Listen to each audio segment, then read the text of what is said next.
recorded live from the secret underground lair of Crimson Cowl Comics and Collectibles. This is the Crimson Cowl Comic Club Podcast.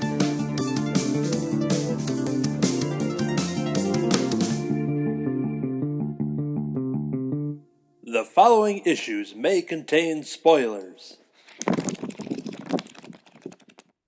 Jeff, I'm Anthony. I'm David. I'm the other David.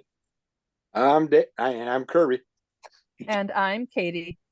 Welcome to issue number 285 of the Crimson Cowl Comic Club Podcast. Every time we record, we talk about comics. On this show, we welcome back David and the other David as they're going to reveal something special at the very top of this episode.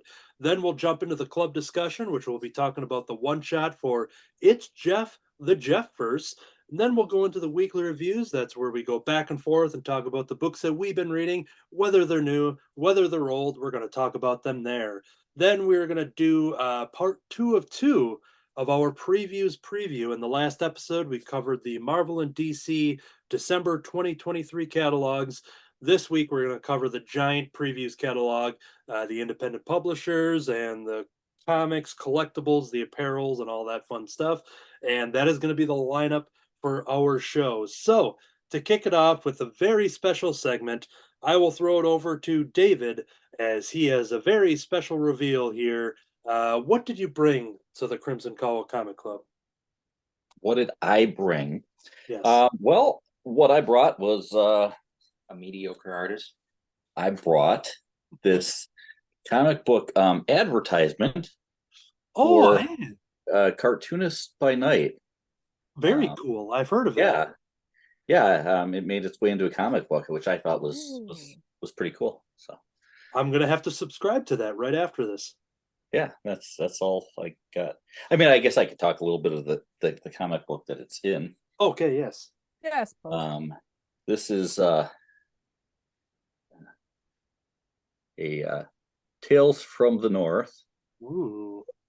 The Dungeon.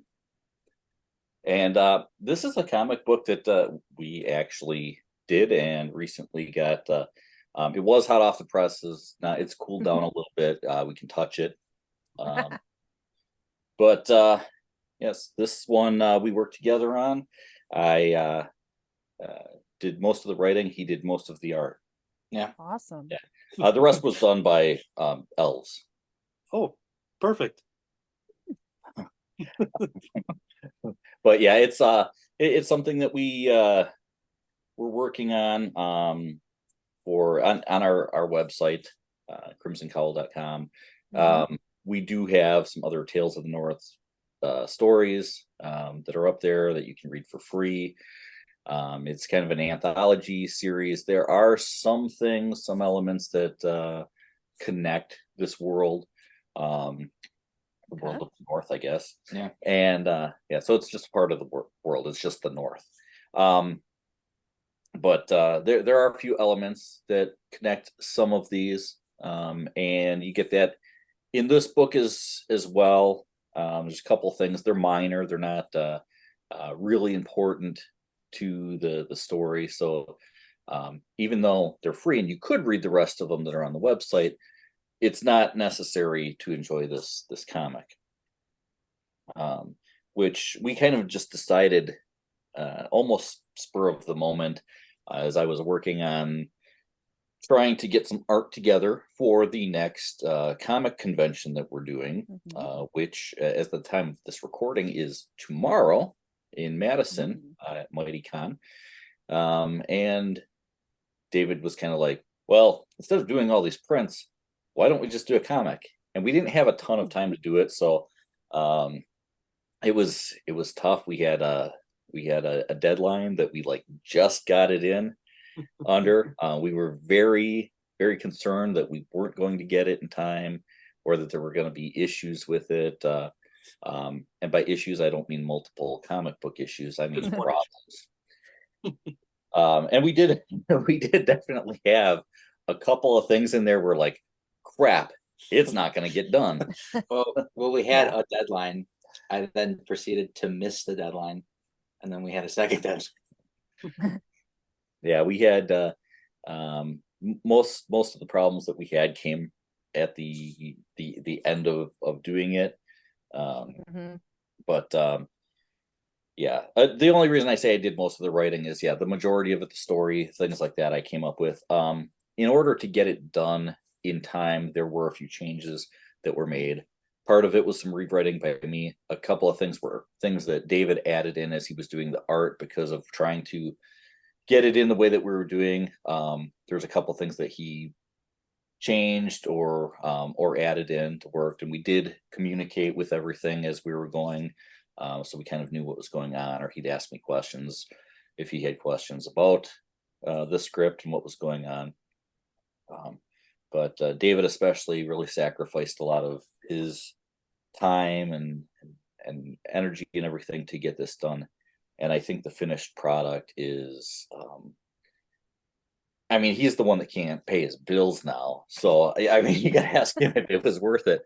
But yeah, I think it was worth it for what we ended up with. And not having ever printed a comic book before, we had like no clue how this was going to actually look once we had it in our hands. And it's I think we're really happy with the finished product. Awesome. Yeah, I would say it's pretty ambitious to just kind of look at a date for an upcoming Comic-Con, which by the time this video comes out, it was a week ago. But looking at that outcome, just being like, hey, you know what? Let's make a comic quick. So I think like just, from what I've seen of it, what you've shown right here, I think that's a pretty admirable feat to kind of push yourself and get that created. And here it is. It's in your hands. It's amazing. I love it. So happy for you. Well, thank you. Thank you. Welcome. Yeah, I mean there were a couple of things like Anthony knows like I bounced a couple of things off of him. I'm like, hey, which idea do you like better here? Or in some cases, like we were talking about what printer to use, and threw some stuff out there. Anthony, knowing people who have used certain ones, kind of had some input on that, and part of the reason that we went with the one that we went with was because Anthony's had a lot of good luck with all of his comics that he's had published there. Oh, Yes, good. so many. So you don't see them off. They're off camera because otherwise, if I remove this, they're all just going to flood into the screen. You won't be able to see us on YouTube anymore. Yeah. Or that he knows people who have actually used them and have been happy with their work and everything else. So because we did have a couple options with price and everything else that were kind of comparable. So then it's like, yeah, but we need some confidence here that we're gonna get a good finished product out here. So Yeah. so it was nice And to at have least somebody it's that, finished. yeah. Hey, Yeah, I that's think what it got to counts. the point where we were almost like, you know what, I don't even care as long as it gets finished. Yeah. I'm sure there's a lot of creators too that whether they're working on a self-publishing angle like you are, or even if working for Marvel and DC. I think a lot of the creators can probably share that same experience of just kind of what you said, where it's like, hey, it's out there, it's done.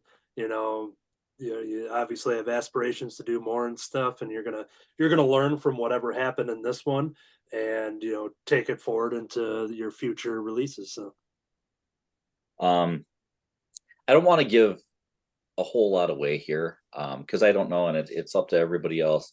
I know kind of Kirby mentioned in a comment this could potentially be a club pick, so we're not gonna review it like we would do a regular comic review, and you guys can choose if you want to do that or if somebody just wants to review it later on.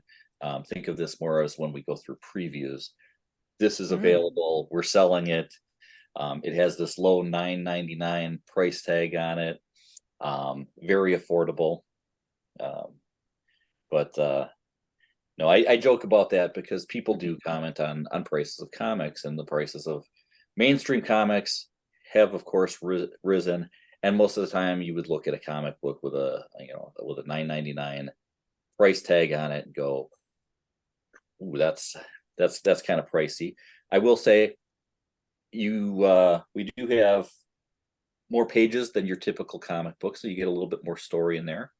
Mhm. I think the quality's there, and you're supporting independent creators, which I think is the important thing. It's not Yes. a $9.99 comic because we're trying to get rich off this. It's we're trying to cover our costs involved in getting it and to be able to continue to make comic books. I've been telling people it's $50, so Yeah. Yeah, I think It's the hardcover edition.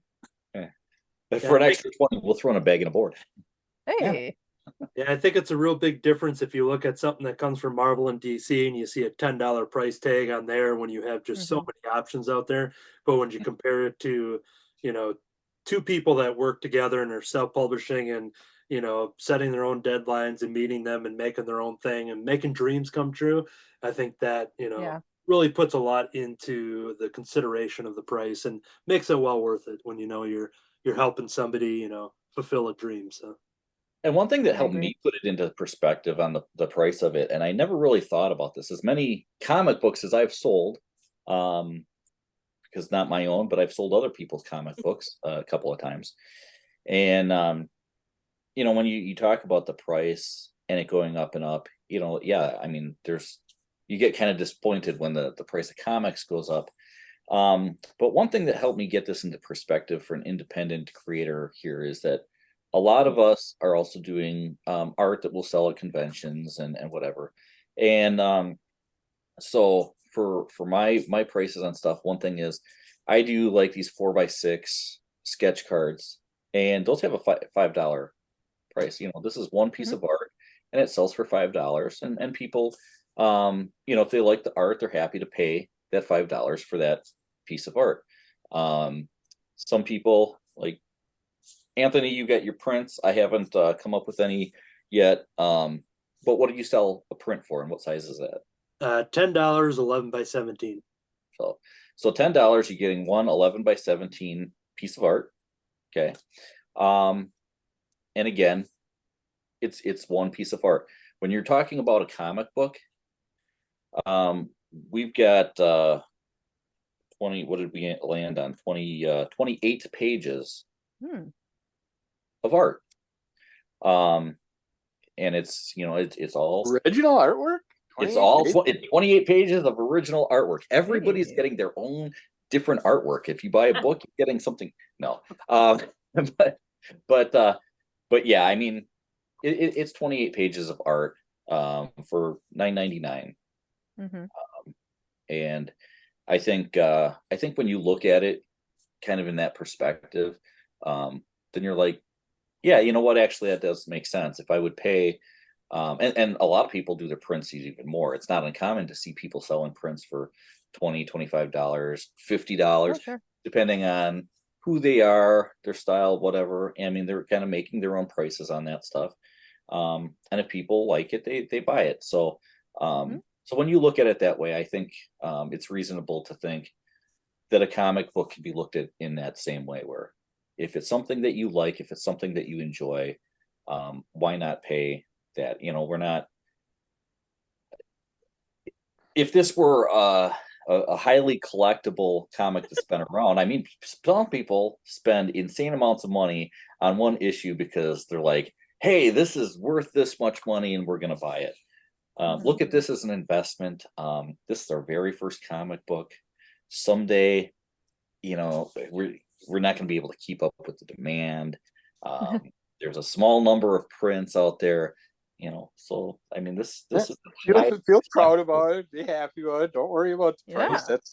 That's the average going price for comics. Saying a lot of the independent creators, when I buy from thing I like that some of them do, they'll sit there and throw in like a poster, a couple stickers, and they'll make a package deal with one comic in it, a few little side things, and it cost me $25.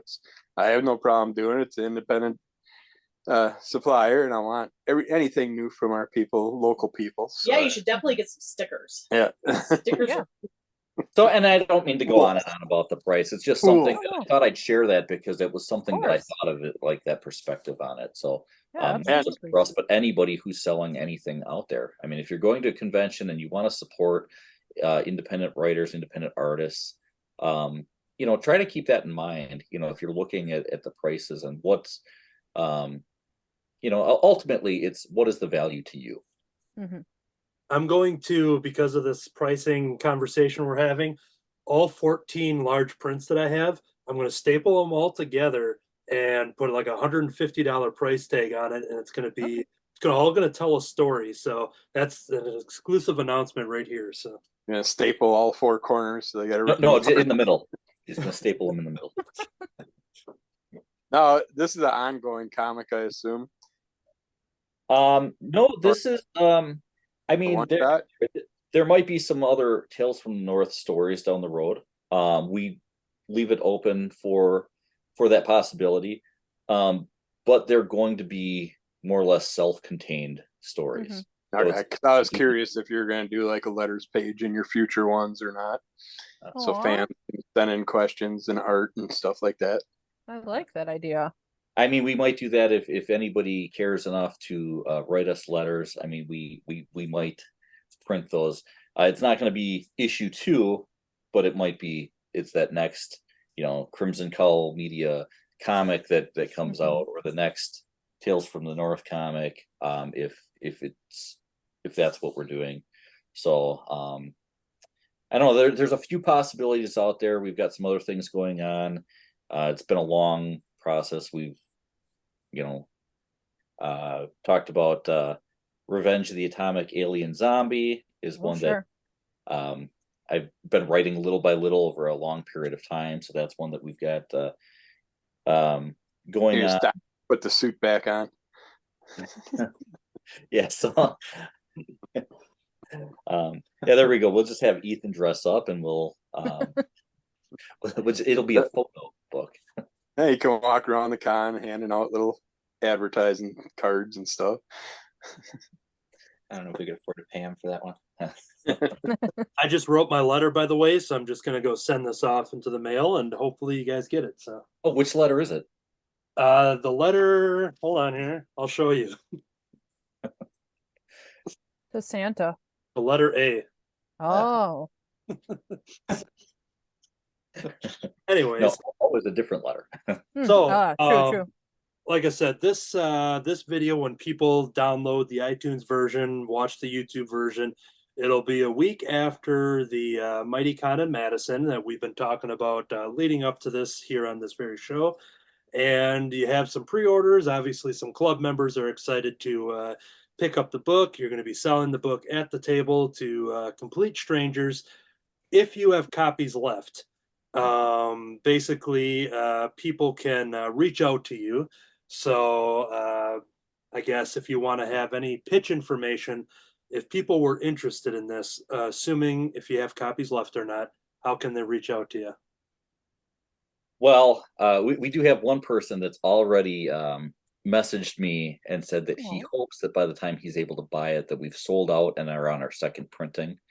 That was a message actually from Troy. Aw. So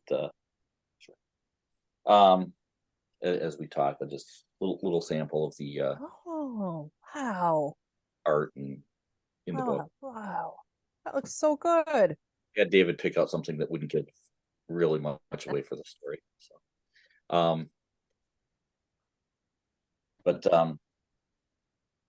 yeah, we are working on it's not up there right now, but we're working on getting it so that you can buy it off of our website.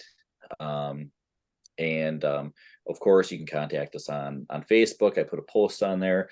I'll probably put other posts on there about it. I'll probably make up a little blurb, little synopsis of what the comic's about for the people who don't know or aren't familiar with any of the Tales from the North stuff. So that's another thing that you can see stuff on there. You can just message me directly on Facebook, myself, or through the Crimson Cowl Media Facebook page. So there's a few different ways that you can do that. Normally, we would have done this in a way that we would have had all this stuff done ahead of time. But again, this was something where we're like, hey, let's make a comic. And we had to really get it done. So all that other stuff is like, coming afterwards. So we're going to see if we can sell out of it at the convention, and then have a little time to get everything else set up while we're getting more printed up. Cool. So yeah, anything Excellent. else that you want to say about the experience, or just kind of the final pitch before we move on with the show? Anything else to add? Well, I suggest to other aspiring artists, maybe give yourself a little more time. Don't try to cram about 6 weeks of work and do under 4. Yes. Even True. writing it as a script, I did not write a traditional comic book script because the formatting of the script and whatever, it was going to take extra time. So I wrote it a little differently than I would do on a project that had a little bit more time, and gave it to him, and that required us to communicate a little bit more than just handing off a script to somebody that says, page 1, panel 1, this is what's going on, and so on. David actually had a hand in figuring out by the art what was going to go on which page, how much room he was going to need to tell that story. So we were able to work together in that way and get it done without taking the time to really plan out the script and everything. So he had a lot to do with that portion of it. And I think if we'd had more time, it would have been more like a traditional script, and then he'd have had it, and then he could have just done it, and not like, hey, I have to stay up until 3 days from now to get it done. Yeah. Cool. All right. Well, I'm pretty sure we'll do it as a club discussion, because based on the common threads and all of us talking about it, it's not, while it may not show up in the giant preview catalog where we normally pick our club discussion picks, but we'll make a special, what's this here? The back cover. But yeah, that is basically all the information you need to know right there for everybody watching the video version. So we're excited to see how it does. And once again, reach out to David if you are interested in this comic book. So congratulations to both of the Davids for accomplishing this awesome dream and task. And it's in your hands, so you did it. You're done. Yeah. Thank you. Now, the traditional question is, when's the next one come out? Come on. When can I get it right now? Like, what's going on? We have discussed about when is the next thing coming up, and I think the important thing that we need to figure out is who's paying us? How are we getting paid to do it? Because the amount of time, particularly for the art to get done, takes a lot of time. David sacrificed working quite a bit. So it cost him a lot more money than it cost me, because I went to work and everything. He took some time, unpaid time, in order to get it done in time. So that's one of the things that we're looking at, is like, okay, how are we funding getting the next project done? Well, I just wrote a check for $1 million. I'm going to send that in the mail to you guys as well. So make a couple issues if you need. Send it. Can you send that to my address instead? Sure. Your name's David Gloyd, right? Yeah. Just make it out to David Gloyd. It's fine. Yeah, it'll get there. It'll get to David Gloyd. Cool. Well, I can't wait to see the comic in person and read it and check it out and see how the fans react. And once again, go to crimsoncowl.com for the other Tales from the North chapters that are up there for free. Definitely gives you an example of the tone and the world that you guys have built, and what's represented for this comic, and excited to see more. All right.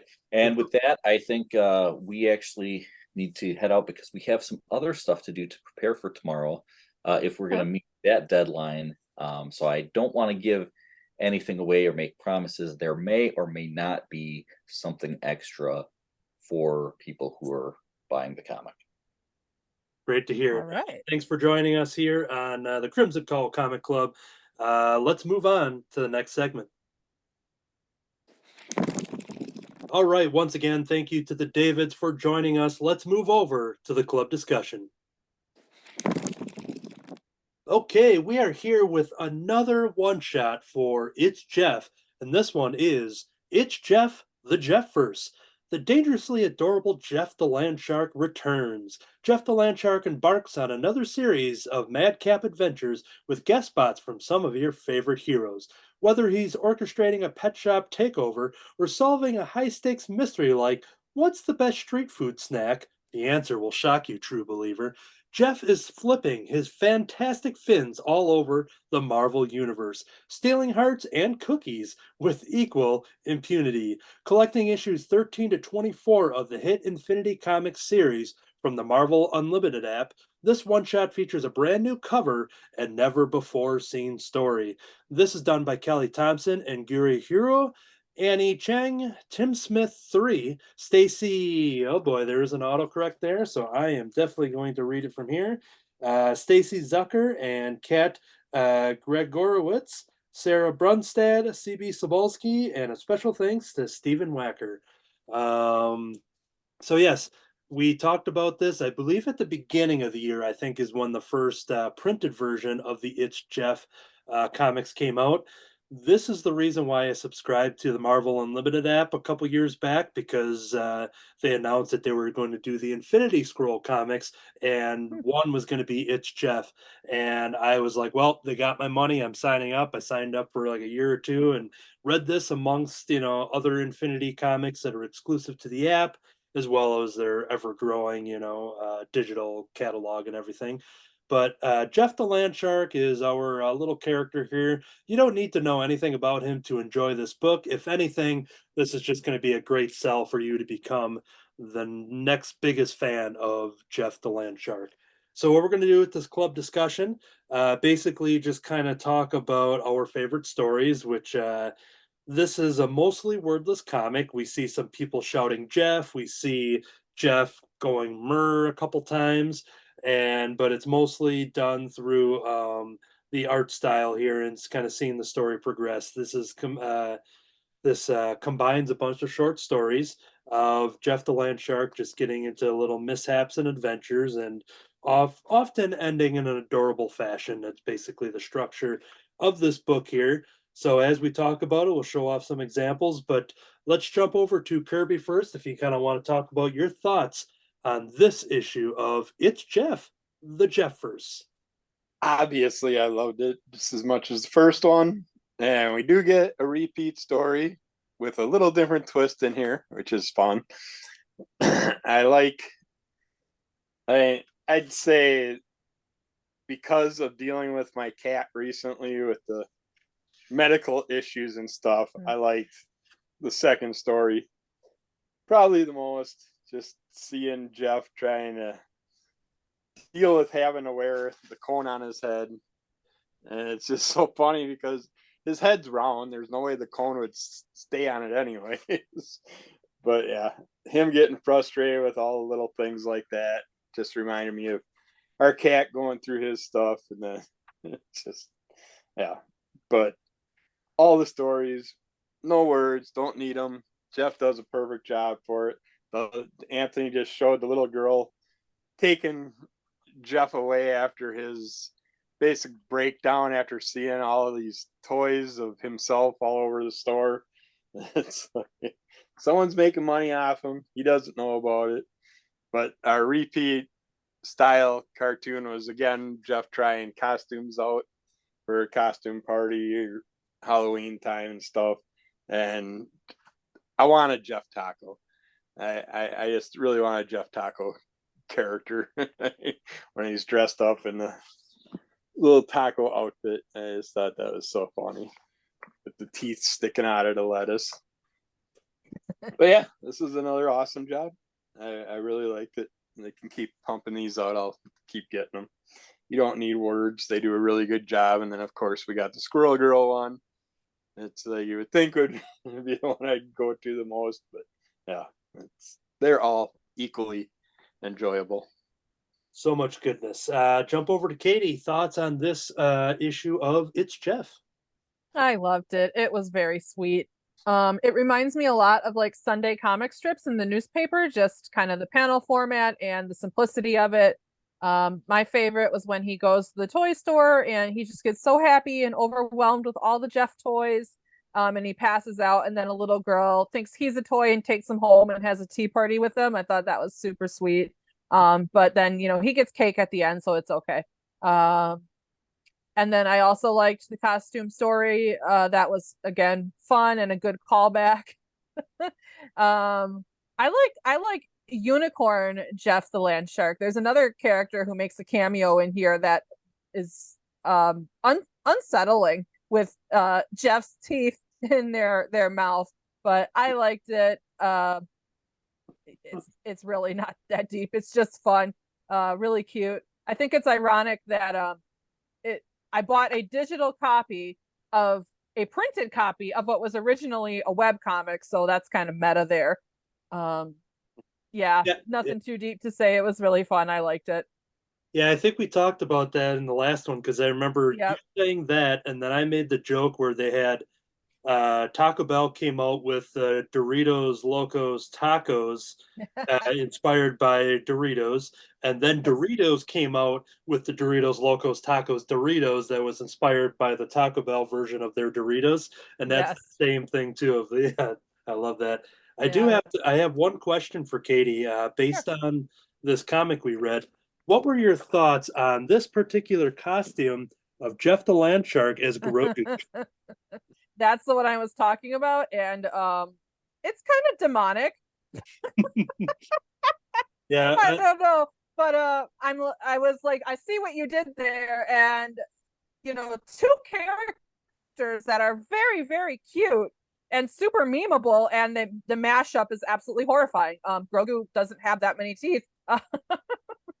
It's I figured it needed it. You kind of stepped around it there, but it's just like we got to bring focus on little Grogu. Yeah, we do. I need a print of that because it's so cursed. That just might be a selling point for somebody if they don't know anything about this. Give me a sticker of that so I can slap it everywhere. I also like how in one of the stories Jeff makes his own chore wheel, and it's all like fun stuff. So that's how I'm going to get out of my responsibilities. I'll just make my own chore wheel, and it'll all be things that I want to do instead of cleaning and going to work and stuff like that. The Toy Story one is definitely there's the chore wheel for those watching us on YouTube. You see an example of that. I love the Toy Story one. We've all kind of talked about that one, but I would say that one's my favorite just because I will buy everything Jeff the Land Shark. I'm still waiting to see what the status of the plush was, because there was a moment in the catalogs where they had a plush that was coming out, and then it was one of those things where you got refunded and saw that it was canceled, and it might have been something that was maybe just going to be pushed to a different time. So I have to figure that out yet. But I have the little action figure that came with might have come with a Gwenpool figure, I believe. I forget where, because Jeff the Land Shark has appeared, showed up in the West Coast Avengers miniseries that Kelly Thompson did along with her artist, and we've seen this character bounce back and forth, and Kelly brought Jeff into her Deadpool series. So we've seen this character back and forth, and knowing that Jeff has worked both with Gwenpool and Deadpool, I'm just crossing the fingers that there's so much stuff that's happening in the Deadpool 3 movie that comes out in July of 2024. And I'm just waiting for Jeff the Land Shark to get an MCU debut. If there's no greater moment than to bring him in through the Deadpool movie. So I'm hoping that issues like this just leads to a toy store full of Jeff, kind of like a Disney shop full of stuff where you can just be like, yep, everything's Jeff. But I would say a moment in this collection that got me extra excited was the return of a character called Old Lace. Now, Old Lace isn't name checked in the book here, and for those that aren't familiar, Old Lace is a character I don't see too often because this character is tied with the Marvel's Runaway books, which had a very strong, several volume run in the early 2000s, and recently had an awesome run. But outside of the Marvel or the Marvel Runaways books, you don't see this character pop up. And this is the Velociraptor that is hanging out in our last story with all the other Marvel animals. And I was so excited to see Old Lace there because this is a character that really doesn't get a lot of attention outside of their own book. So the fact that Old Lace got to play around in this book alongside all the characters we've been talking about in our Marvel Unleashed series. We still have one more issue to review that's out there, but Lucky the Pizza Dog, and we have the Flurkin, Chewy, and we see Tippy Toe and Lockheed shows up in here, which is cool. So that was the thing I got most excited for, is that seeing Old Lace show up. And the last story I'm going to highlight here is definitely the Jeff looking for some street food, going through the food vendors on the street, going up. And the cutest moment here is seeing a hot dog vendor toss out a hot dog for a dog. And Jeff gets excited witnessing this in the background, just being like, oh, look, animals, get free handouts here. And you see Jeff get all excited, but the food vendor is basically shooing Jeff away and does not allow him to get food, and he must go through his own ways to try to figure out how to get some food justice there. So that was a top favorite of mine as well. But there's so much in here for people to check out. Is there anything else that anybody wanted to add before we close out another chapter? Yeah, in addition to a Jeff plushie, I want him to have all his little costumes from both of these books so we can cycle him in and out of outfits. Definitely. I love the Flurkin hamster catching. You'd think he's going to eat the hamsters instead of catching them, but my favorite part of that whole story was just when you got Tippy Toe coming out of I can't get this in here, coming out of the pet store after getting called from Squirrel Girl.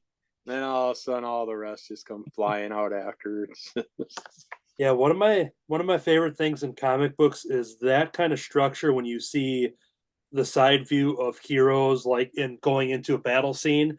Things that I think the first time it was like truly replicated was Avengers Age of Ultron in the opening battle scene, where they jump out and they're all like staggered below each other, above each other, and they slow motion. And it's one of those where it's just a literal comic panel coming to life. We've seen it in Endgame and things like that, and many times after. But that kind of staging, I had those kind of vibes of just seeing all those animals just kind of assemble in such a way and running out, and I love it. And then the last thing, the only complaint I have about this whole book is in the pet store part. It bothered me when they went back in the cages and I seen this one dog, but yeah, the one dog with the ribs showing. It's like a pet store shouldn't be getting unhealthy animals. They usually get them from annoying breeders, but they usually aren't showing their ribs when they get to the pet store. So that was kind of weird to me. Yeah, the dog's not looking too happy either. None of them are. Oh. But yeah, other than that, it was awesome.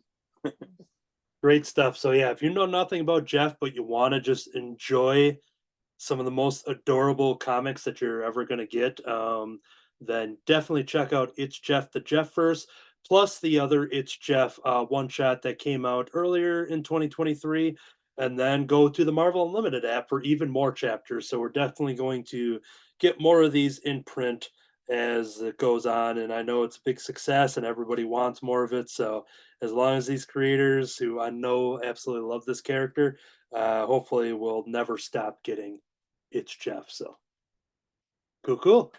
All right, that's going to do it for that club discussion of that one shot. To once again advertise upcoming, we have a Howard the Duck one shot anniversary issue, which will probably be the next thing we'll talk about. We still have a lingering issue of Marvel Unleashed number 4. We have Once Upon a Time at the End of the World number 11, and Twas the Might Before Christmas, as well as this Tales from the North comic that our friends David and David made. So these are all upcoming club discussions that we will be talking about in future episodes, but we can't get to those until we get to the next segment, which is the weekly reviews. First up in the weekly reviews, I'm going to talk about the Archies in India. Archie and his friends from Riverdale have been globetrotting for decades, but their favorite place to visit by far is India. This special collection includes every story where Archie, Betty, Veronica, Jughead, and yes, even Reggie have traveled to the great country. I love that, like, we always, crap on Reggie, and most people do. I love that the synopsis of Archie Comics even, crap on him a little bit, just being, yes, even Reggie. So, what would any great trip be without plenty of romance, special cameo appearances, and tons of musical moments? Plus, a brand new story.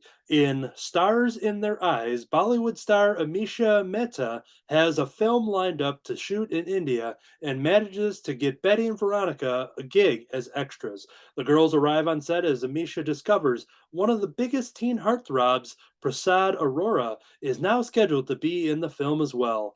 When she hears this, she's hopeful she will be in a scene with her crush. Betty and Veronica decide to play matchmaker to get Prasad and Amisha introduced, but will they cause more harm than good? This, since it's a collection of stories, it has a lot of creators with it, so I'm going to read off the names that they combine here. These stories are written by Bill Golaher, Dan Parent, Michael Uslan, Tanya Del Rio, Fernando Ruiz, and George Gladier. Art by Dan Parent, Bill Galvin, Fernando Ruiz, Rich Kozlowski, Bob Smith, Hy Eisman, Glenn Whitmore, Digitor Studios, Carlos Antunes, Barry Grossman, Jack Morelli, Rosario Tito Pina, Tom Orozagowski, oh boy, Al Milgram, and Mindy Eisman. As my apologies for possibly mispronouncing those names, I'm going to compliment the heck out of them because this was a fun collection. It's mostly modern stories, but I think there's one of them in here that definitely goes back. Based on the art, it looks like it was something that was drawn in the 80s. But this does collect all of the stories that have taken the Archies to India. This is our Archie characters as we know and love them, and most of them revolve around them going to India, being part of the Bollywood scene, being in movies, having cameos, going to visit, having all that, all of the normal hijinks that would happen in Riverdale. They just bring with them as they go to India. So it's a lot of fun, more of the same, but just with a different environment and culture. And it's definitely a lot of fun. Like the new digest and the single issue one shots that they do. They do include the brand new story, which was in the synopsis here. It's pretty early on in here, but we see the basically them going to India, Betty and Veronica being cast as extras, and kind of seeing the excitement of the Bollywood actors kind of you see them get excited about getting to work with the other Bollywood actors and somebody who's hot on the scene, new on the scene, excited to work with an established actor. And Betty and Veronica basically go on to try to get them basically having them to get more scenes together, knowing that they're going to be in the same movie as each other. They just kind of want to take it upon themselves to be like, all right, we're going to make sure that they also get scenes and kind of fulfill their dreams and once again kind of play matchmaker. It's a lot of fun. Once again, it's just them bringing their hijinks. It's fun to see what Betty and Veronica get up to when they're not having Reggie and Archie and Jughead kind of get in their way. We do have some of the reprinted stories in here that do put all of these characters in India, and it's exciting to always see Jughead getting excited about food in India, food that he doesn't normally get at Pop's chocolate shop. So he always has his food in mind. And the other character that isn't mentioned in the synopsis here, but definitely deserves a huge spotlight, because this character shows up many a times in these collections here. And I'm going to start reading from the Archie Encyclopedia, which is just an awesome, awesome source. Talked about it in the past. It's a great guide. Definitely helps us out when we're talking about the Archie Art Challenge that we've experienced. And you can go to Wikipedia for some stuff and Google image and all that kind of stuff, but I think you just go straight to the source here and get this physical collection. But Raj Patel, Raj is a character that shows up in our stories. Here's Raj up in the corner here of the encyclopedia. Raj first appeared in Tales from Riverdale, Digest number 21, back in 2007. Raj is a relatively new student to Riverdale High, and with him, he brings a passion for filmmaking. He always has his camcorder in hand and looking for the next great shot. While the students are impressed with his abilities, they can get tired of the lack of personal space. Raj also prides himself on a zero budget special effects and handmade props and models. So Raj is a character that there's a story in here where basically he gets noticed based off it's like YouTube, but I think they call it iTube in here for, in Riverdale it's called iTube, and basically gets kind of a grant or gets invited to go to India and film a movie, and that's where the whole gang comes in, and that's a real fun story. The only thing I'm going to warn about this book is the fact that there are some stories in here that actually they don't print the conclusions to. They include all the parts that, the story takes place in India, but with some of these that have multiple chapters and parts, some of these are left hanging. They printed in some former issue in the past, but in this collection, you'll see a tease being like, oh, in part 4, we'll see Sabrina. Well, in this collection, we don't see Sabrina. So there could be some misleads here. Some people could be bummed out that they don't get some complete stories. Most of them are pretty complete, but I do want to just give that warning for anyone checking out. And the last bit of advertising for this collection is talking about watch the Archies only on Netflix.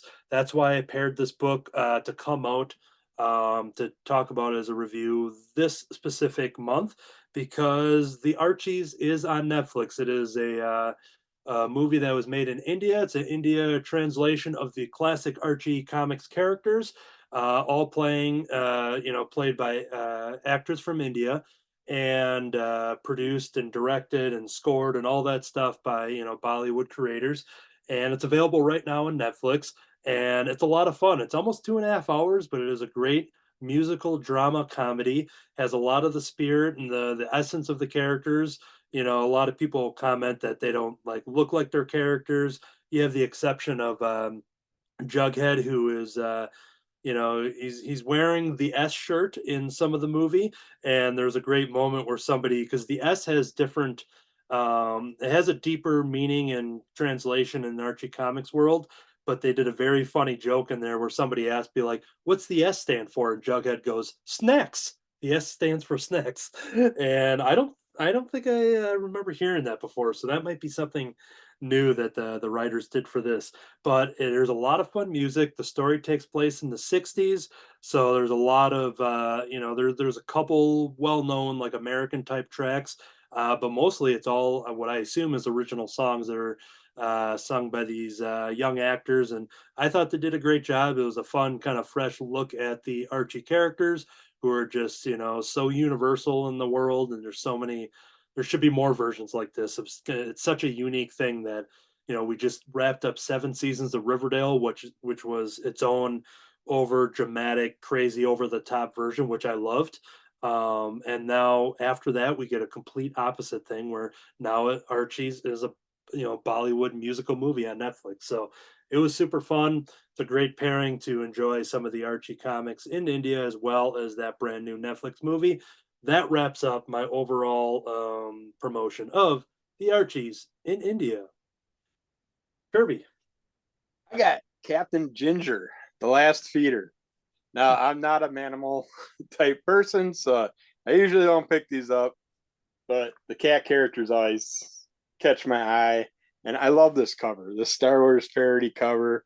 And, the backside's got the Virgin style on it, and the moon being the shape of the one person's head. I just love that, how they did that with the imagery.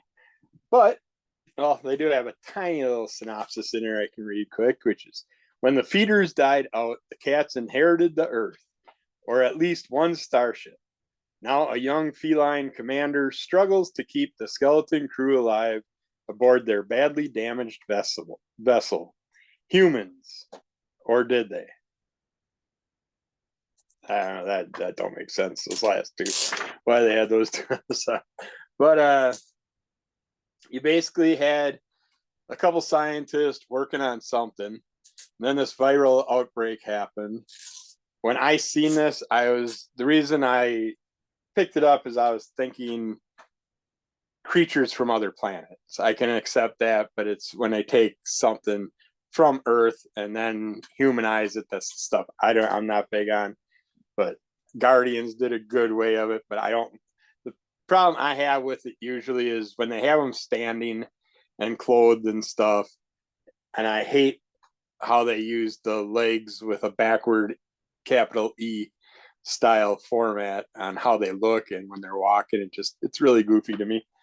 But yeah, so I thought we were dealing with alien felines from other planets. We don't get that. They're all basically from Earth because something happened with some scientists. A viral outbreak got out, wiped out all the humans. This male and female scientist, one was working with cats, one working with dogs. They kind of did some things, and that's how these creatures came about. These characters, I guess they're like version 3, and there's a version 4 that we're hearing about, which don't see in this book. This is only a 2-book series, so I'm guessing we're going to get the rest of it in the next one. But they did make this with it only being 2 issues. This does have a lot of information in it, a good amount of pages, so you do get a nice chunk of the story to start with. The back history, what's going on now, and everything is all pretty much in here. But you start out with all our characters in a spaceship. They're fighting. Yeah, cat fights going on. And then we see a couple dog characters that show up, and we hear their opinions of what's going on. And then we kind of get that the dogs and cats are working together, but they still don't like each other and all that. And the one more militant style cat, he almost has like a rat tail coming off him. I'm still unsure what happened with that. I guess it could be a cat tail. It just lost its hair, but just looks like he's half cat, half rat to me.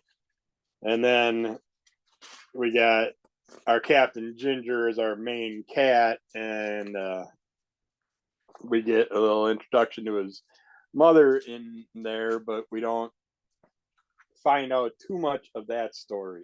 We just get a little teaser on it. But we find out that they're stuck on a ship that's basically stranded out in the middle of space. They got very little reserves. The machine that can make food disappeared. They're trying to figure out what happened with that. And as they do, our Captain Ginger character all of a sudden just disappears. His body just goes away, and everybody's like, what's going on? But they still were able to track him somehow. And it's far enough away, it's going to use up what fuel reserves they have and energy to try and get to him. They don't know why he disappears, but they want to try and help him out, save him. So they're going to try and make a shot with the last of their energy, but we won't find out any of that in this story till the next issue. But while all that's happening, we find out where our Captain Ginger character goes, and that's how we find out about our humans that did the things. Here's the guy and the girl working in the lab prior to all this happening, working with the animals when they're normal form. And we find out that our one female scientist, she got the virus on her, and she's older now, but she designed some type of chamber chair thing that's keeping her alive, and she's just trying to get to the humans are the feeders. She's trying to get to some of the cat characters so she can get them to go on with her plans, and trying to get the fourth creatures out without having the virus affect them also. And you're seeing all this happen while at the same time we find out that the device that makes their food and gives them all their stuff they need on the ship was used to bring the ginger cat back to the scientist. And we find out a bunch of history about the virus and the cats and the dogs and what's all going on between them. And it's a great story. I still have issues just with the way the animals look when they're walking and are clothed. But other than that, yeah, I'll check out the second issue. That's why I did it. I figured 2 issues, I can handle that.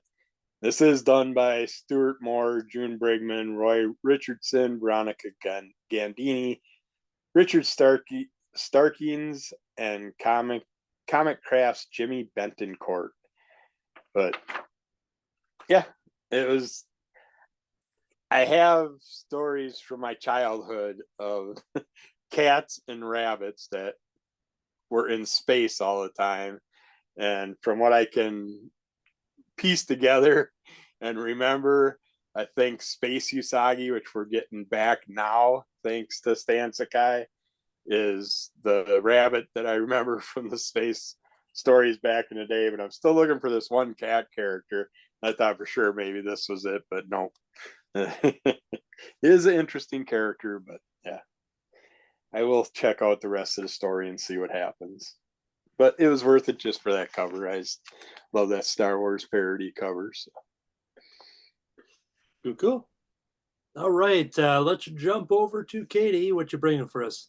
All right, this week I have Komi Can't Communicate, Volume 15 by Tomohito Oda. This volume tells the story of Kyoko Isagi, who is another classmate of Komi's. Komi is a little bit more of a side character in this. This is a Isagi story. So, Isagi has, it's not explicitly stated, but it seems like she has OCD, especially with like contamination and contact. She's always washing her hands. If somebody bumps into her, she's got to like, take off her sweater. She doesn't want anybody else like touching her desk. And that makes life kind of hard for her because she feels like she has to push people away, and that people don't like her, and she doesn't want to be obsessing about everything being, contaminated or dirty or could be harmful to her, but she can't help herself. And a lot of the conflict in this book comes from that. And then ways that she develops some coping skills to make going to school a little easier for her because, you have to go to school. Like, that's just the rules. There's a really touching moment between her and Komi, where, so a refresher, Komi, as the title says, has a communications disorder. She gets social anxiety. Her classmates think that she's very cool and reserved and above us common mortals, but in truth, it's because she's dying inside, because she's like, oh my gosh, like, please don't make me talk to these people.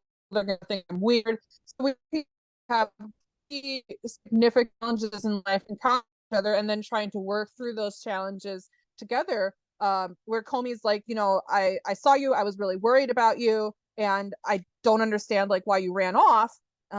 And this is all being done through sign language and writing in her notebook. And then she's, really upset and worried that Isagi hates her and doesn't want to be around her. And then Isagi's like, no, actually it's me that has the problem, and I hate myself for it.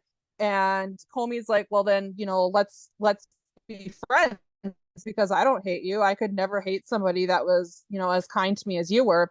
So Isagi decides she wants to run for student council, and Komi ends up being her representative or her VP. So there's some funny scenes of them campaigning at student council and trying to win. And Najimi is trying to help them make their campaign posters. So we have Najimi setting up ridiculous situations to try and get headshots of Isagi. There is a little interlude where Komi's mom wants to throw a dinner party, so she tells her kids to I'll bring your friends, and it goes from each of them bringing like one friend to all of a sudden all these people tagging along, and she loves it. As a reminder, Komi's mom is eternally 17, although she gets a birthday in this issue, so now she's eternally 18. And she is the only extrovert of the family, so she is just so excited to have people over in her house and complimenting her cooking. So that was really fun. I like her. She's probably one of my favorite side characters. And then there was a really touching moment where Isagi, she ends up winning the student council election with Komi's help. And, her goals are she wants everything to be more proper and keep the school clean and everybody follow a routine. She ends up winning. And then a recurring character whose name is Ase or Asa, A-S-E, who has, I don't know the medical name for it, but like the medical condition where you just kind of like sweat a lot all the time. Asa has that condition and she's really embarrassed about it because, one, she's in high school, so stuff like that matters, but also because, it's not always the most comfortable to be sweaty all the time and she's worried that she smells. And we find out that one time when Isagi's condition was just starting to develop, she was at Asa's house playing and she bumped into Asa and like picked up like a rag to like wipe off the table. And in her mind, even though she knew that it was clean and fine, she just felt like this is like, really gross and covered in germs. Well, Asa thought that it was because of her sweating that Isagi didn't want to be friends with her anymore. So the two end up resolving their misunderstanding and they hug and both have to confront their insecurities a little bit, but now they're back to being friends, which I thought was really sweet. This was actually a really good volume. I thought it was really powerful with its message. One thing that I love about this is that all of these characters have something about them that makes how they interact with their classmates challenging, but everyone's is like really supportive of it and nobody like brings it up. Definitely when I was in high school, no matter how pretty you were, if you didn't talk, people would have said you were weird. And you know what? I gotta own it. I probably would have thought you were weird too. So I don't know if that's just a cultural difference or this book is, genuinely trying to like, respect people for who they are and show some maturity and growth. But I thought that was really, really nice that, all the characters are constantly treated as humans, as individuals. They are not solely defined by, their disability or their struggles in life. Seems like everyone is always reaching out to include one another so that they can go and do things. And I think that's really nice. I think that's something we should strive for. And, like I said, looking back, I'm like, yeah, I might have been one of the very people that I'm talking about in this book.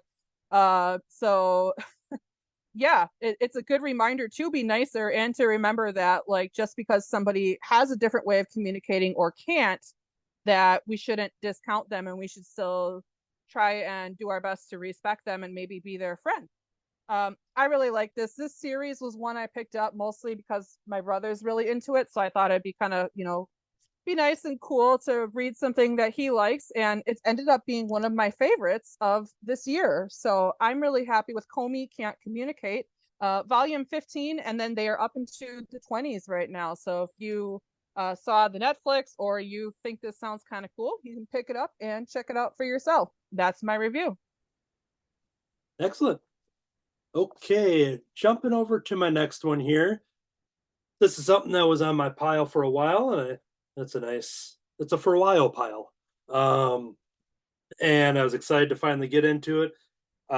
Beetle Bailey is my favorite newspaper comic strip, and it's one of the ones that I always was drawn to as a kid. And I go through phases where I just kind of revisit the character and realize, yeah, man, I really like dove into this character a lot when I was younger. I should re-embrace that and kind of revisit it and learn more about the character and the creator. And one of the best sources that helped me do that was Mort Walker's private scrapbook. Many cartoonists have successfully caused brief splashes of excitement throughout history, but simply don't have what it takes to command the world's attention for half a century, plus more.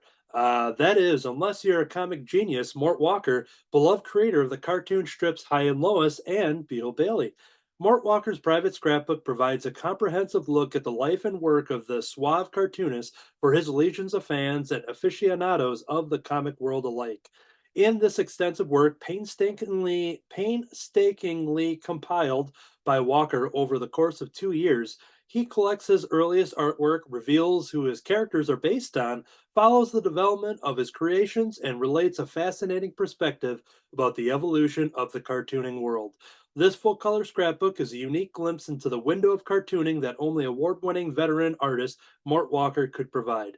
This book will be essential for comic strip historians, collectors, and faithful fans. All right. There's a lot to talk about. I have some things that are tabbed in here because I wanted to talk about some of the key parts. But Mort Walker lived a very long life. We lost him in 2018, and I think once hearing that and getting that news, that kind of like sparked me picking up some stuff, picking up this book, but it getting buried in the stack, and eventually just being like, I got to get to this. I'm in the mood. I'm in a big phase of kind of revisiting a lot of newspaper comic strips. So reading this book is just was an absolute treat. It's I think 300 some pages. I bookmarked a couple things that I wanted to talk about that were pretty important to the overall creation of not only Beetle Bailey, but just with him as an overall cartoonist. One thing that was learned in here was that um, his art was the first thing. I think it's the first comic art that was faxed when fax machines were coming out for the first time, and it was a thing where they basically tested it and used his art, and that is what basically like came over as a fax, and that was like his art. Like that's a thing in history that being like, oh, the first faxed art was Mort Walker's stuff here. Um, that was an awesome little note here. At age 11 is when he sold his first cartoon to Child Life magazine, and he made $1 for it. But age 11 is when this creator had started. It's a little segment called "A Pro at 11." So that's a fun little detail. In 1974, he founded the International Museum of Cartoon Art. That became part of a discussion where people had realized that there wasn't such a thing, and it took somebody, Mort Walker, who at that time, Beetle Bailey would have been out for maybe 20, maybe 25 years or so. Um, and it got to the point where it was him kind of leading the charge on creating this museum, a museum that has traveled many different locations. This book kind of talks about that through many different you know, triumphs and defeats on why this museum would have to keep changing locations, but it getting bigger and better, eventually purchasing a castle so they could just have like the biggest collection of cartoon art in there, and just having the support of everybody, putting money into this, and Mort Walker himself like being an architect for it, and just like, it's not just him just funding it, like him physically working on this thing. He leads such a awesome life. Um, and let's see here. Let's see. There's a lot of personal things of seeing his like early work, going through things that were printed in like newspapers and sketches, and you see just his journey as a cartoonist and getting to an eventual point of creating the characters that we know and love, Beetle Bailey, co-creating High and Lois and things like that. Jumping over to this little nugget here was that he would draw whenever he would have to send anything out. He would turn his envelopes into little art pieces. And that is something that is just so precious now. We've experienced this. I think me and Kirby have come across Jamie Cosley will sometimes draw little characters on his envelopes. I had it with Brenna Thumler as well. And we see these things, and I go ahead and I cut them out and preserve them because, I'm just like, oh, cool, a little doodle that's included on, the mailing package and stuff. And it's something that I adapted when I sent something out to my friend Daphne in Canada, where I decided to do a similar thing and draw a little doodle on there. So I was just blown away by just seeing how cool that was, just to incorporating. Yep, and if you're watching the YouTube version, you see one of the rhino characters that was cut out there, and I got the space cricket in one of my drawings. And it was pretty awesome. But yeah, once again, just to look at that, I just love that. Just making a word balloon out of the address and having a character delivering the letter and rushing that letter out there. It just this scrapbook is just amazing. Just seeing how all this stuff is collected and it's all written by Mort and created by his family and everything like that. So there's a lot of stuff here, but there's one quote in here that I thought was extra special because he talks about his army life and going into the army, but it wouldn't be until after when he would create the character Beetle Bailey, who wasn't initially created as an army character. The first time this character was introduced, the character was known as Spider, and I believe I have it queued up here to go to the a drawing of Spider. Um, but Spider is a character that he kind of tested the strip around and then decided, being like, well, I think it was during the Korean War times when he decided, like, well, I'm gonna take the Spider character and kind of throw, he goes and gets drafted into the army, and that's where he started to kind of morph the character. And the chapter begins with this or like original design for what would eventually become Beetle Bailey, but a character known as Spider. And they have his strip here of just seeing this design and just seeing how he looks and everything, and seeing him as he gets drafted into the army. But the quote that stands out is that he talks about, little did I know that my 4 years in the army was going to be free research for a comic strip that I was eventually going to do.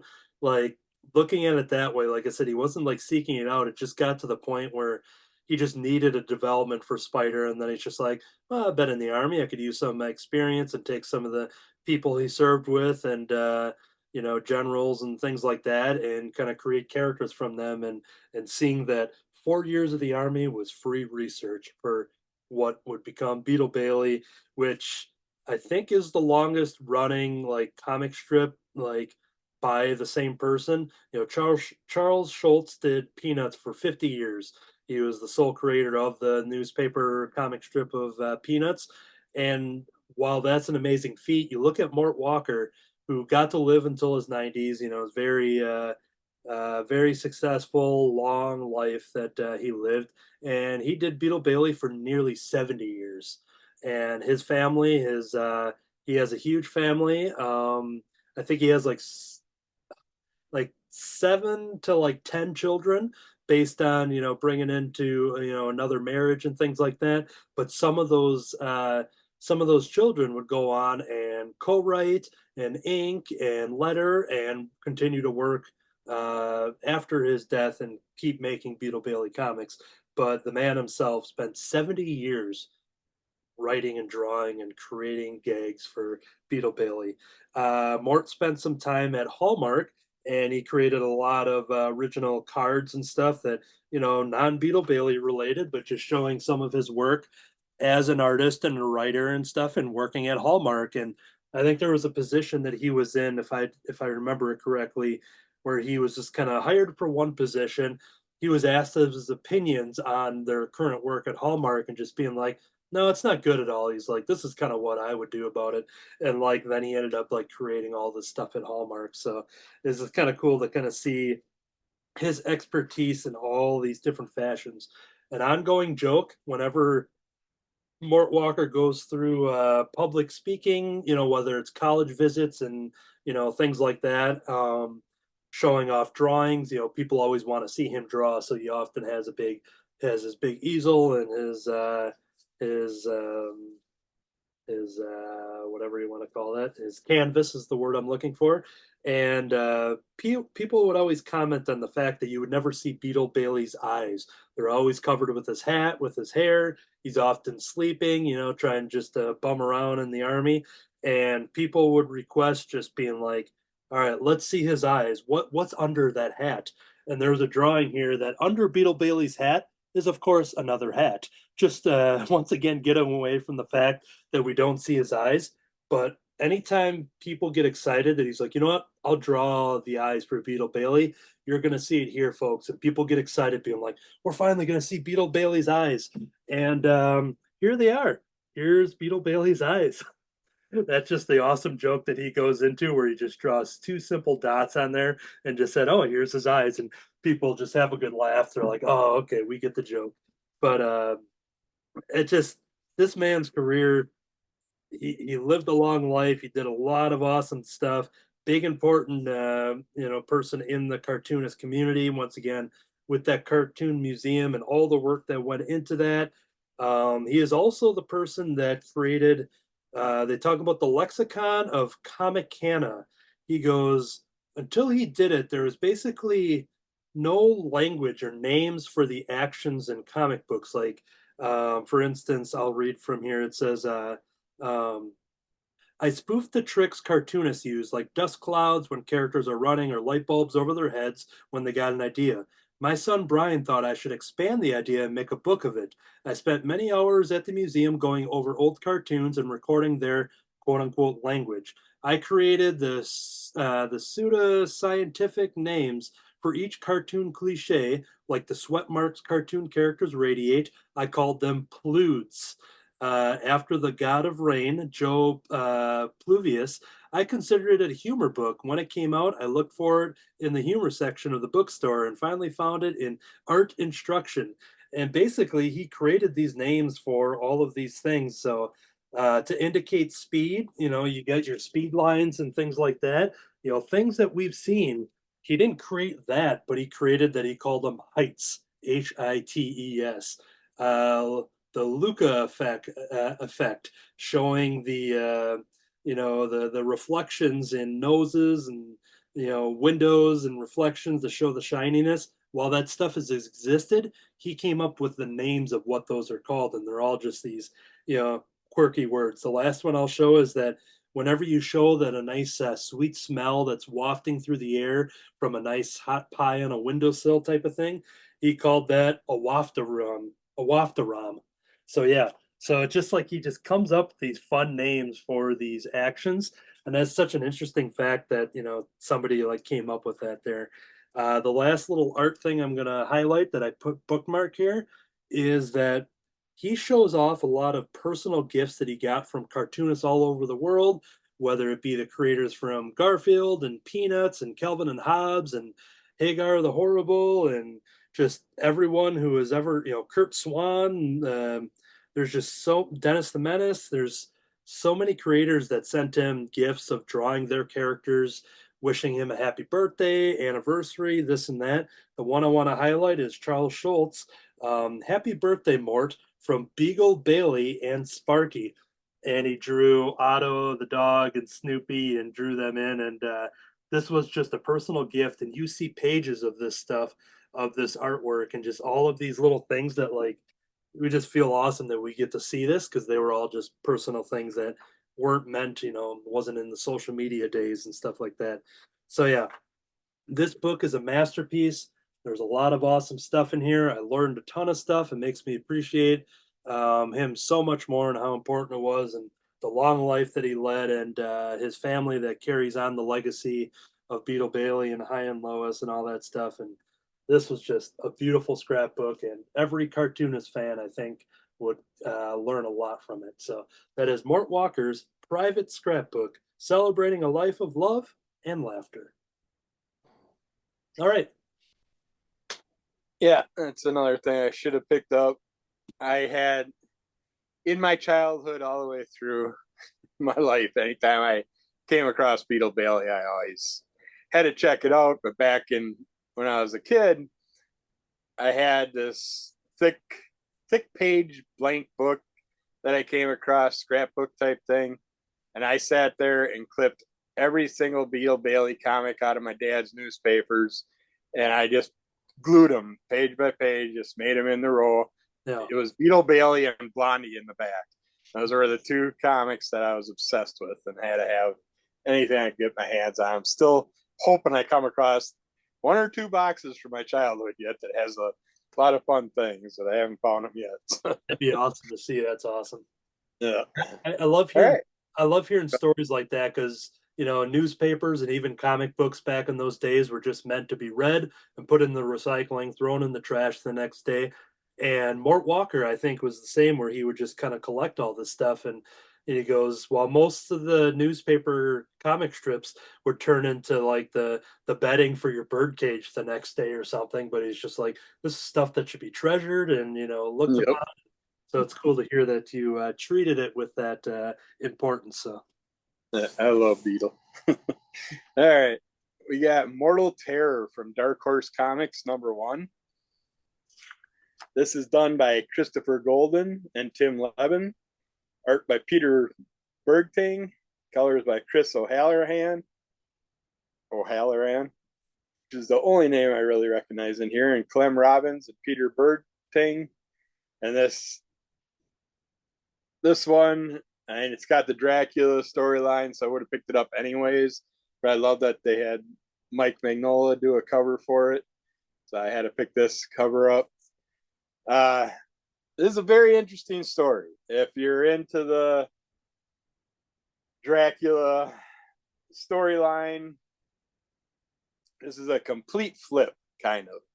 You basically got John Harker, Mina, Lucy.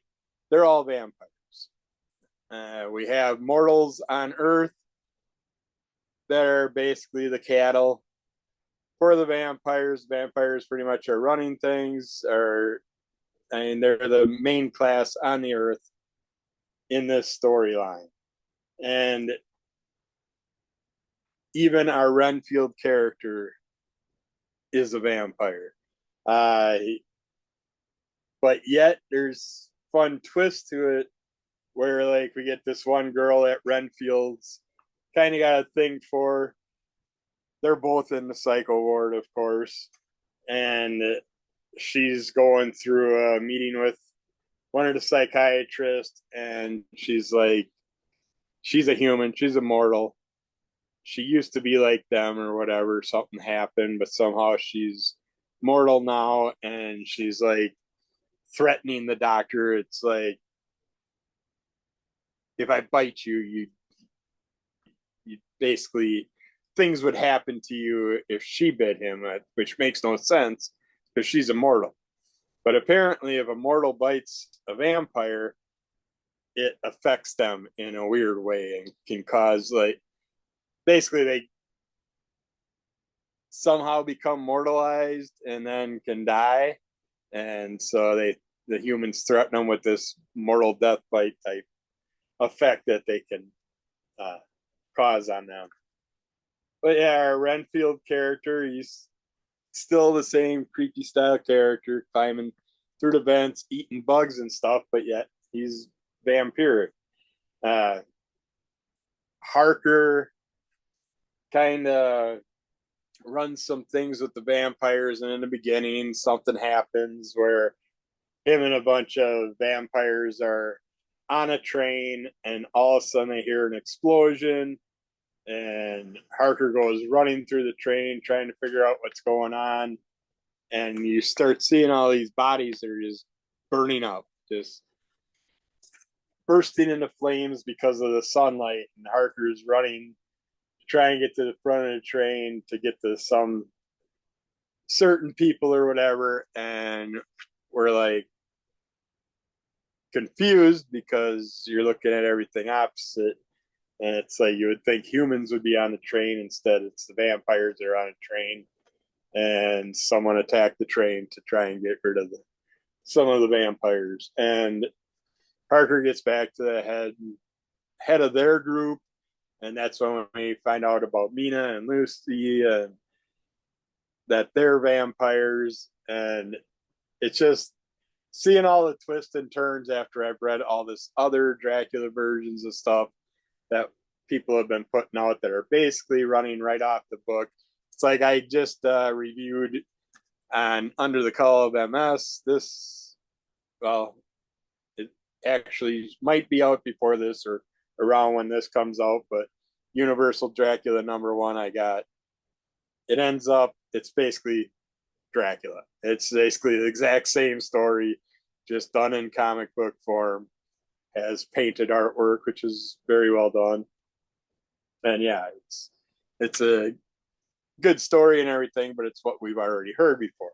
And having this nice little flip of the whole storyline is more interesting, gives you something new to read about. But the thing I liked about how they did this are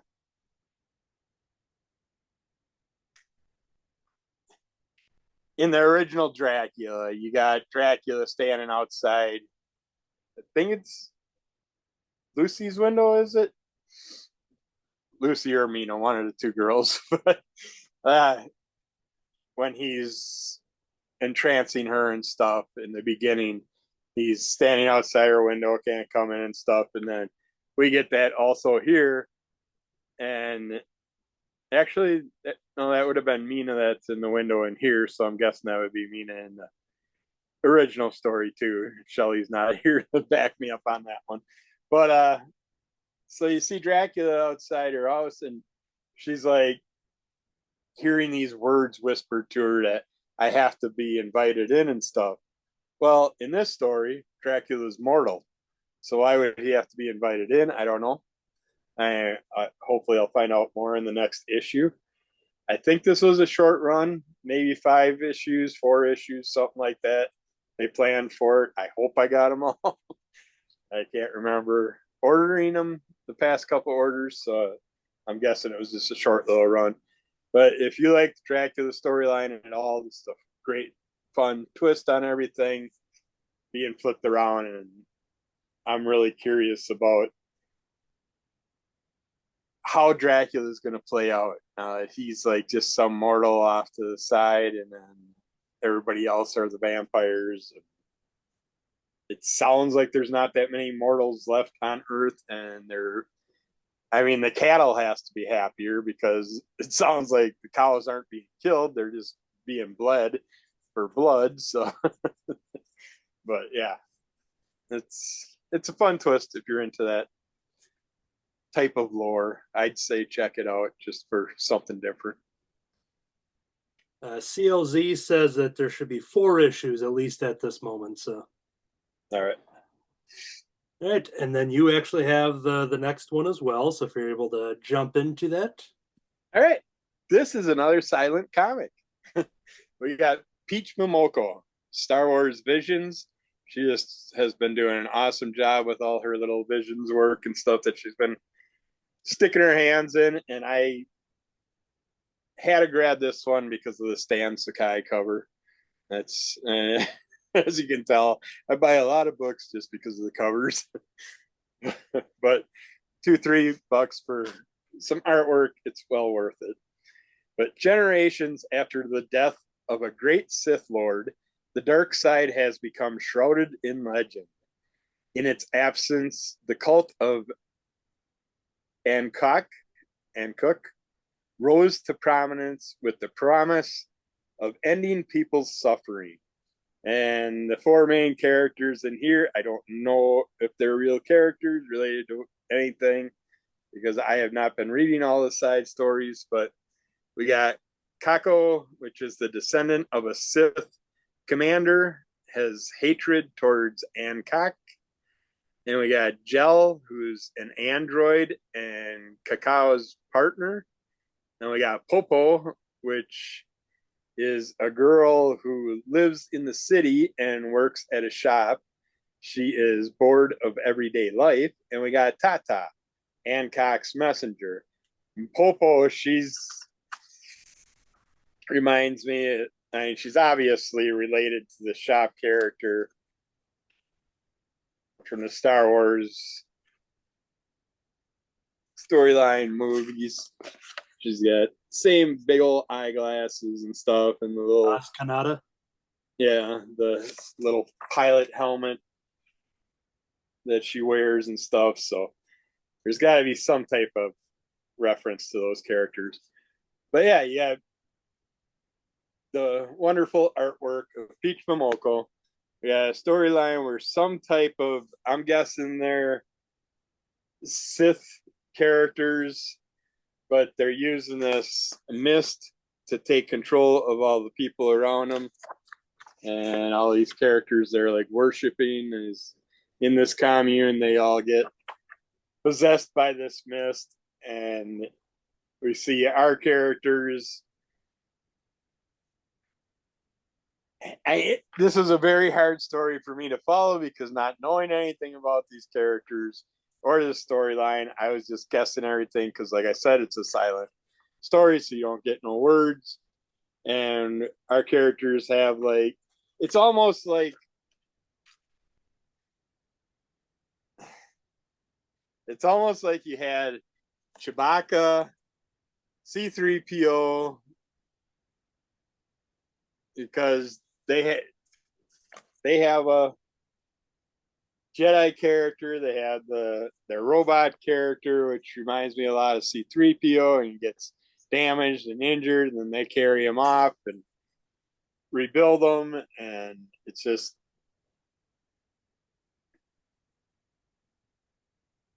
I basically took the story that the Siths were taking over by using this ability, and the Jedi and the Rebels, or our four characters, were doing what they could to save everybody else. And it's a very interesting silent story, but not definitely knowing the characters or what's going on. It was a big guessing game, but I did get the main concept from it. But yeah, it was enjoyable artwork, enjoyable visions, and yeah, just a little bit of a hard story to follow, but I did like what I did see, I guess, not read. But yeah, Teacher Momoko does a lot of interesting things.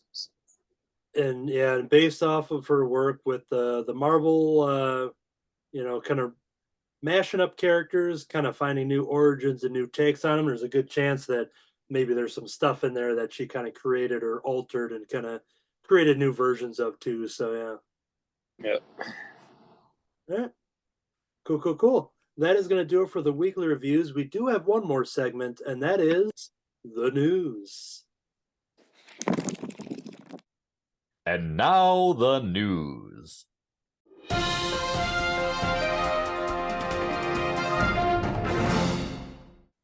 All right, this is going to be our previews preview. This is part 2. We did the Marvel and DC catalogs for December for products coming out in February and beyond.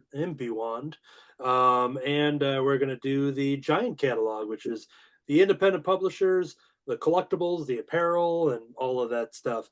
I'm going to kick it off here. Something that caught my attention is a new Ghostbusters, I assume, miniseries. Ghostbusters Back in Town, #1.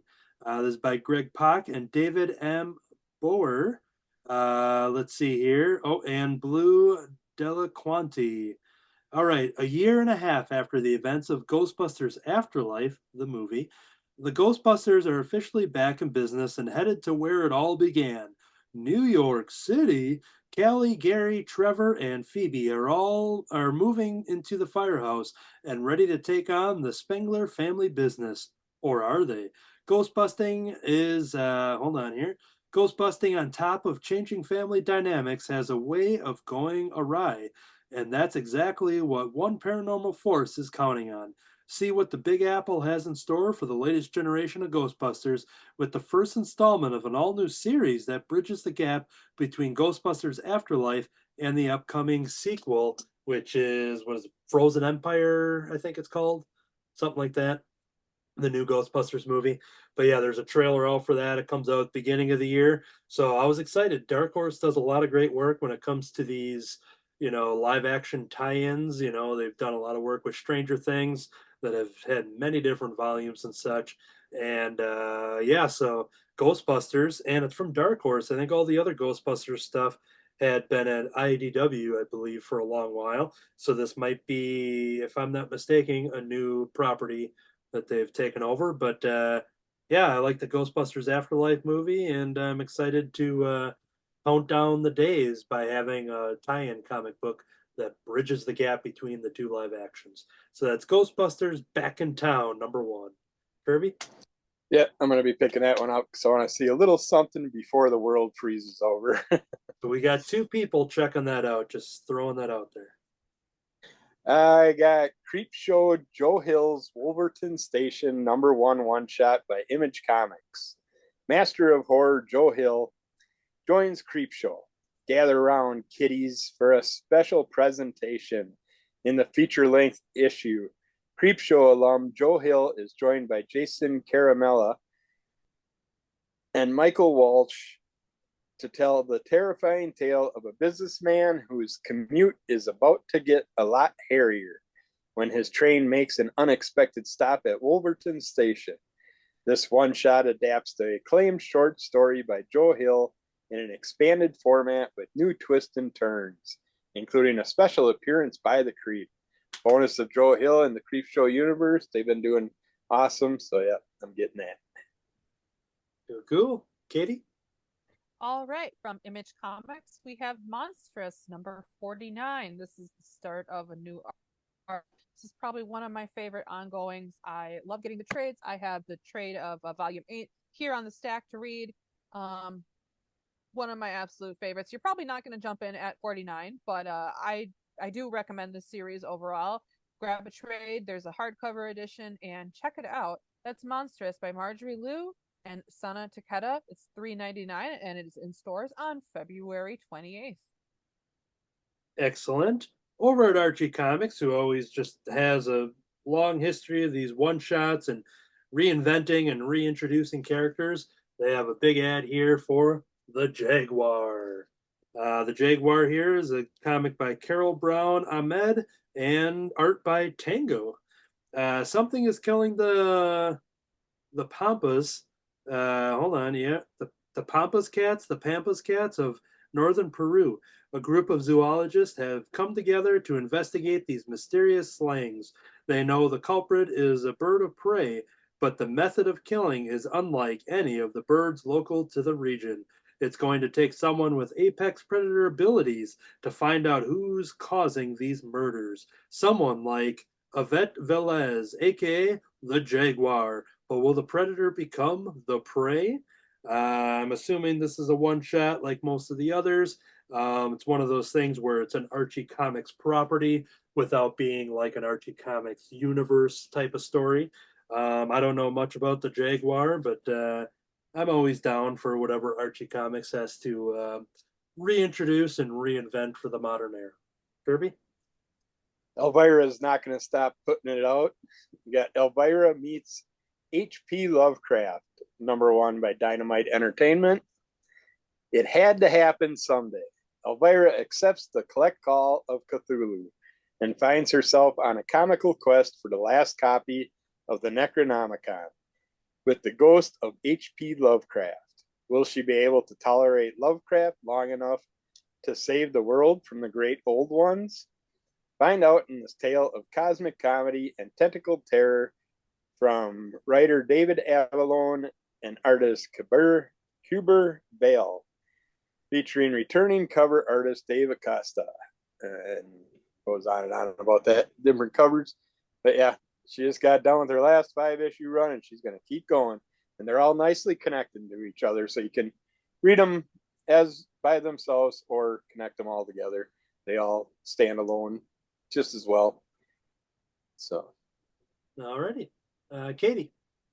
All right, at Dark Horse, they are doing another run of Blue Book. This time it is 1947 for Volume 2, which is a pivotal year in U.S. ufology. So we're going to be talking Roswell, and in this book, we're talking about the strange encounters of Kenneth Arnold, who was a pilot. I really enjoyed Volume 1, reviewed it a couple weeks ago, so check that out. It's by James Tinney IV, Zach Thompson, and Michael Avon Oming. It is in shops on March 13th, and it will cost $5. Excellent. The last pick I have is a shout out to Happy Astronaut by our friends Matt Rogers and Matt Fife over there. Happy Astronaut number 4 is in the catalog. The bi-monthly series continues, and this one offers a variant cover by Franco. So yes, there we go. Happy Astronaut number 4 is coming out, and Matt Rogers is experimenting with what is called the holofoil neon cover as well. He's real curious how it's going to turn out. It looks pretty cool as a preview, but seeing it in person and kind of seeing how it reflects, it just has a real cool design to it right there. So just kind of trying to make something special and different and kind of play with different styles and just do another variant cover. So Happy Astronaut issue number 4, and issue number 3 will be out at the end of December here. So we're just a couple weeks away till that chapter. So that's my last pick beyond my regular ongoings. Kirby? Fire and Ice Tigra #1 one-shot by Dynamite Entertainment. When you go to war against the dark forces of the frozen north, you need a few things. You need warriors and weapons, and the will to fight. And you also need strong allies. But how do you cement alliances? Well, if you have a daughter of marriageable age, maybe a strategic brothel is the way to go. One problem, though. When the eligible princess of many kingdoms line up to compete for Fair Tigra's hand, what happens when the promised princess is suddenly nowhere to be found? Let's find out together in this story we almost called Tigra's Big Run. I'm still trying to give this a try. I still don't understand why they were so verbal in the first issue of the first run, but I never got issue 2 yet. So I don't know if the run kind of is on hold for a little bit. Hopefully it's coming soon, but yeah, I still want to see what's up. It's just not bringing back my memories of my childhood. All right, Katie. All right, my last pick is Kitten Ninja, the graphic novel. I'm on a kick about comics and mangas with kittens, so this looks fun. Kitten Ninja is the origin story of Cat Ninja, which is before he grew up to be Metro City's defender. He was the tiny, adorable Kitten Ninja. This is an original graphic novel, and it is $11.99. It will be in shops on February 28th.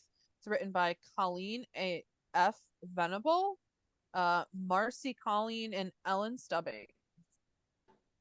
All right. And then whatever picks you have left, Kirby, take us home. All right. I got Maui Mighty Comics, #1 by Gemstone Publishing. After the headlines have faded, the effects of the disastrous Maui fires are still being felt. #1 Comics has responded with Maui Mighty Comics, a fundraiser comic for which all the proceeds will go to Maui Relief.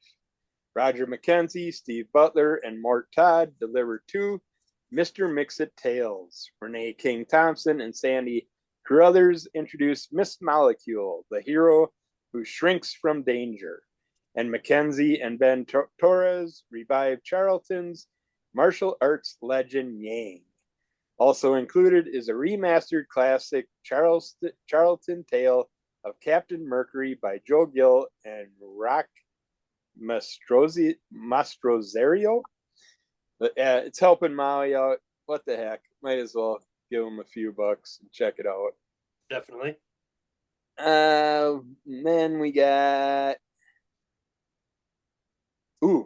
Sweetie Candy Vigilante, Volume 2, #1. So excited about this. So glad they brought it back again so quick. By Dynamite Entertainment. Sweetie and her Candy Vigilante squad are back to kick off issue 1, Volume 2 of the sweet new series with an epic Sugartown showdown. Not to be missed. Together with her shape-shifting, licorice-loving lycanthrope, Candy Wolf, and newly minted Ninja Warrior Pixie Sticks, Sweetie faces off with salty arch-nemesis Bart Volgar and his gang of thugs in this icy, snowy streets of New York City with a violently delicious fury. So you have chosen salt? So be it. Blood is spilled, lives are changed, many ended, as an army of fabled supernaturals and sugar-fueled allies hop into action to scramble bad eggs. Candy Wolf shows the crime syndicate soldiers firsthand, pun intended, what big teeth he has, while Pixie gives her newly gifted nunchucks a maiden battlefield test spin, reducing criminal weaponry to molten scrap metal. Sweetie's signature Jawbreaker gun resurfaces, armed with delicious new ammo. Can't you just smell the gingerbread? But not before she unleashes some brand new Sweetie Sinister confections that wash away the naughty and leave a wicked smile on your face, literally. Isn't that nice? What does Bart have to say for himself about the disappearance of Sweetie's parents? Will a certain supercharged monster truck fueled by ice cream make the scene? When the candy-coated carnage ends, will the bodies be bagged before the New York City sanitation department barrels down the block to do their rounds? It's like the first volume was awesome. I can't wait for the second volume. So happy it came out so quick. Then we got, well, Vampirella fans, they do have a volume 8, number 666 special coming out if you're interested in that at all. And the last one I will mention is Zor number 1 by Keen Spot Entertainment. From the creators of Junior High Horrors and Kung Fu Legume comes a heartfelt story that reminds you sometimes the grandest of stories happen in the tiniest of places. Mourning her mother's death, young Zoe Robertson is given a gift by her dad to always keep her mom close. However, as children do, she loses it down a sink drain. As she cries, her tears come to life, and Zor is born. As Zor travels to find the ring, he makes new friends and must stop the evil Lady Hourglass. And all proceeds, I'm going to buy the Troy Dungara cover, but I'm also going to pick up cover C because all proceeds will be donated to children's cancer research from cover C. So there's 2 picks this month that you're helping someone out. So check out a comic book and help someone out. What the heck? Cool. All right. And that is going to do it. We can't cover every single thing that is available in there, so we always recommend to check out the catalogs, whether physically in your local comic shop or your online retailer of choice. To pre-order your books, check it out, support some creators, support some great fundraisers and charities, and all of that. So check out the catalogs. It is very important to pre-order. That is going to do it for this episode. Some quick plugs: crimsoncowl.com for information and webcomics, including the original webcomics that are up there for free called Tales from the North. There's several chapters up there done by David Gloyd and David Gloyd II, which, once again, thank you for both of them for jumping on and revealing their brand new in-person print comic. Their first self-published comic book is out there at the time of this release. We will have been back from Mighty Con in Madison, so hopefully there's much success for everybody involved, and curious to check out the comic, which we'll bring to this club and talk about as a club discussion in a future episode. And if there are copies left, if there's a demand for a second printing, just reach out to all the information through the crimsoncowl.com media connections and emails and social medias. Crimson Cowl Comic Club on iTunes. Subscribe, rate, and review for the audio version. If you want more of the experience and see our faces and the things that we're showing off, and sometimes animals pop up into the video screens, you can go to Crimson Cowl Comic Club on YouTube, hit subscribe and like and comment and all that fun stuff. The Crimson Cowl, all one word, on Instagram. Crimson Cowl Comic Club at yahoo.com, which is another source of to reach out to us in case you're interested in the comic. I will forward that information over to David because I'm the one that runs Crimson Cowl Comic Club at yahoo.com. Kirby has a spinoff called Under the Cowl of MS. Anything you want to promote for things that have come out or on the horizon for your podcast? Yeah, comic book reviews still coming out on a somewhat regular basis, and some more unpacking videos out there. Other than that, we're playing around with some video editing and hopefully going to have some fun squirrel videos out again in the next week or two. So. Excellent. So check out Under the Cowl of MS wherever you get your podcast, as well as YouTube. Hit those subscribe buttons. And then I have some artist accounts. Anthony Laatsch, I couldn't even say my first name right. Anthony Laatsch, Laatsch, over on Instagram and Facebook. I'm also the host and co-creator of Cartoonist by Night on YouTube. We've got a lot of fun episodes. There's over a dozen of them, which just means like it's 13 or 14 or something, but over a dozen sounds even more. So check it out. It is a bunch of friends hanging out and drawing, and we've definitely gotten a lot of extra views in the last couple episode drops. So thank you for those people checking it out.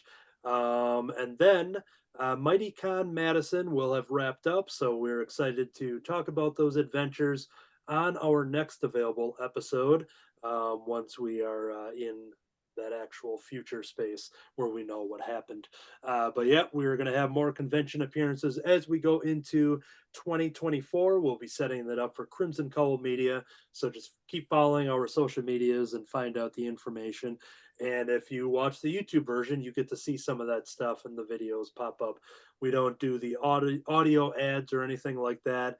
But we definitely, I think we get a little more attention with the YouTube stuff. So that's an extra little incentive. So that is going to do it for this episode. Once again, thank you, David and David, for appearing here on the Crimson Cowl Comic Club. This whole time, I've been trying my hardest to stay in the Jeffverse. I've been sitting in silence with a land shark and a ginger cat waiting to bite some vampires. And I've been building a castle for all of my creative works. To be continued.